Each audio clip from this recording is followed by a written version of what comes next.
Protestantes ao redor do mundo celebram essa semana, dia 31 de outubro, a sua separação da Igreja Romana, com orgulho e regularidade. Todavia, quantos conhecem verdadeiramente a história por trás da separação?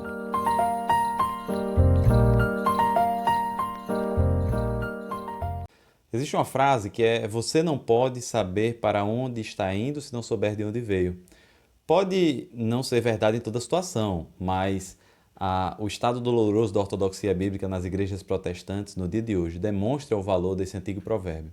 Os eventos que deram origem à reforma do século XVI ocorreram em resposta ao tratamento e entendimento distorcido da palavra de Deus na igreja romana daquela época. Martinho Lutero foi o homem que desafiou o status quo da igreja e que acendeu a chama que queima até hoje. A reforma, irmão, elas têm a sua origem muito específica. A frase post tenebra lux, após as trevas, luz, resume o moto da reforma do século XVI. Essas trevas referem-se ao entendimento do cristianismo bíblico pela igreja, que se desenvolveu gradualmente durante a Idade das Trevas, ao longo da Era Medieval, até a Reforma Protestante. A teologia do sacerdotalismo dominava a igreja. O sacerdotalismo propõe que a salvação ocorre principalmente por meio das ministrações da igreja, através do sacerdócio e, particularmente, através da administração dos sacramentos. Os reformadores responderam a esse sistema da maneira mais enfática no século XVI. Todavia, eles não viram sua reação como revolucionária, mas como uma obra de reforma, chamando a igreja de volta às formas e teologia original da época apostólica. Martinho Lutero foi um homem que nasceu em 1483, numa cidade da Alemanha. Seus pais eram antigos camponeses.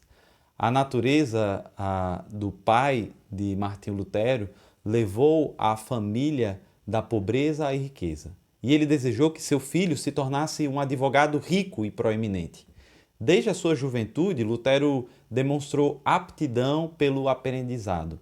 Recebeu o grau de mestre em artes na Universidade de Erfurt e entrou no programa de Direito na mesma universidade. Sua educação clássica, na qual aprendeu latim, bem como seus estudos legais, o assistiriam poderosamente pelo restante da sua vida. Em julho de 1505, um raio quase atingiu Martinho Lutero, quando ele voltava da universidade para casa. Então ele gritou: "Salva-me, Santa Ana, e eu me tornarei um monge." Interpretando essa crise como um sinal de Deus e desejando honrar o seu voto, Lutero encontrou no monastério agostiniano local, que era muito rigoroso, para o extremo desgosto do seu pai. Lutero comprometeu-se completamente aos seus deveres monásticos como monge, procurando ganhar acesso ao céu, sendo um monge correto e rígido. Todavia, a despeito do exercício das disciplinas espirituais, Lutero não conseguia apaziguar a culpa que experimentava constantemente. Sua lente legalista aplicava os mandamentos de Deus meticulosamente a si, e ele alegava pelo perdão real e duradouro o seu pecado para sempre presente. O monastério não poderia oferecer nada para aliviar a consciência de Martinho Lutero naquela situação.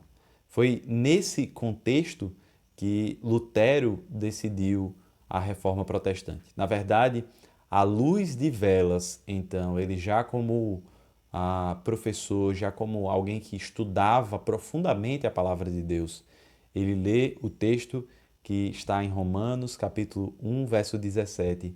O justo viverá pela fé. A reforma ganha espaço em todo o mundo medieval. Não só na Alemanha estava surgindo o movimento ali por meio de Lutero, logo depois Melanchthon, mas também na Suíça já havia um reformador chamado Zwinglio, e logo depois chega um francês chamado Calvino. Na França, vários huguenotes estavam lutando pela fé reformada.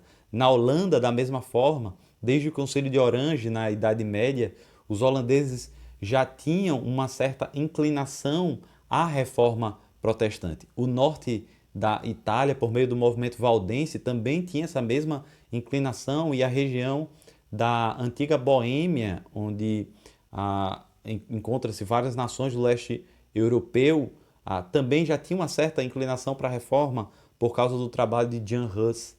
Nas Ilhas Britânicas não foi diferente. A Inglaterra, a Escócia, a Irlanda do Norte e o País de Gales aderiram à fé da reforma protestante, da qual nós fazemos parte.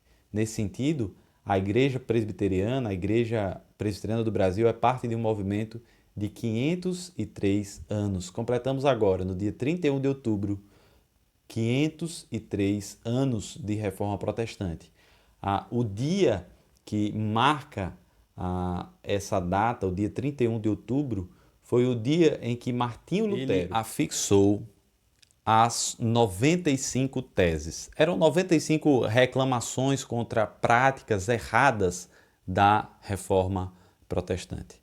É por isso que hoje nós proclamamos que a igreja sempre precisa de reforma. A igreja, irmãos, da qual Lutero fez parte um dia, da qual Calvino fez parte um dia, Zwinglio, John Knox, essa era a verdadeira igreja cristã, mas que se corrompeu com o passar dos anos. E houve a necessidade de eles retornarem às origens, retornarem às bases da reforma protestante, às bases da igreja. Desde a reforma protestante se cunhou o lema Igreja Reformada sempre se reformando. Não porque tenha coisas novas que precisam de reforma.